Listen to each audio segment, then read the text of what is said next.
Good morning, good morning, good morning. So, for today's mini vlog, magluluto lang tayo ng pork chop na.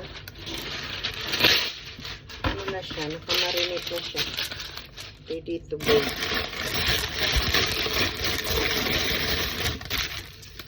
Masarap ito, lalo na kapag may suka.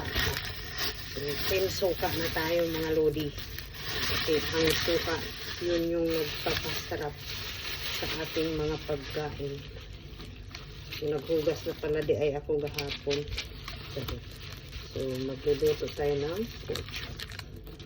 Tapos, isasawsaw lang natin to sa suka. I realized that this year is year of the wooden snake. So, if you see wooden, ang kulay ng wood is brown. So, yung pork chop ko, nagiging brown na rin siya. Oh, you see? Lalo na pag naluto yan, magiging brown pa yan. Tapos, dagdagan mo pa ng suka. So, ang suka kapag tumatagal, nagiging brown din. So, ibig sabihin, ang suka is lucky of the year.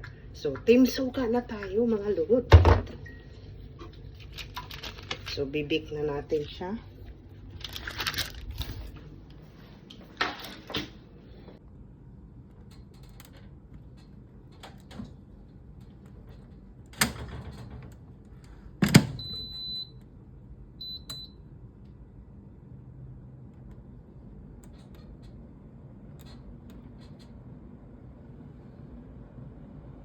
Yan, hintayin na lang natin siya magiging golden brown. Kasi masarap yan kapag sinasawsaw natin sa suka. So, yan. Uy, it look like bangag.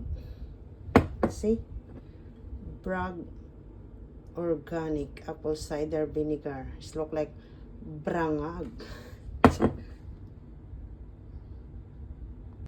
So, itatabi ko yung tubig na hinugasan ko sa bigas kasi gagamitin ko pang lagay ko sa buhok ko. Ito yung the best antioxidant. Charot. May ganyan pang nalalaman. Alam nyo mga lodi, yung suka, ginagamit ko yun ng pang ano ng pigmentation ko. Yun, naglighten naman siya. Yun yung gamit ko. So, ang daming use talaga ng suka.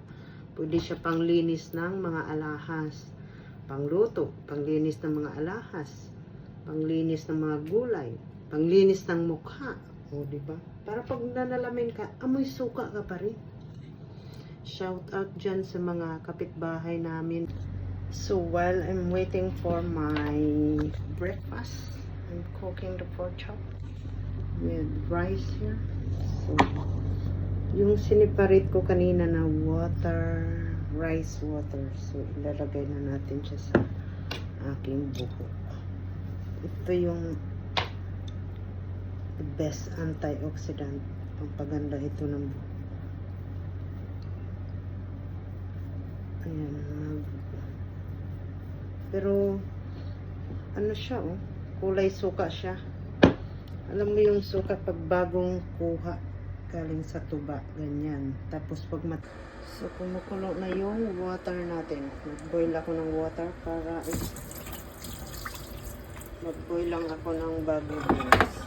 So ang baby beans masarap dito isaw-saw sa suka.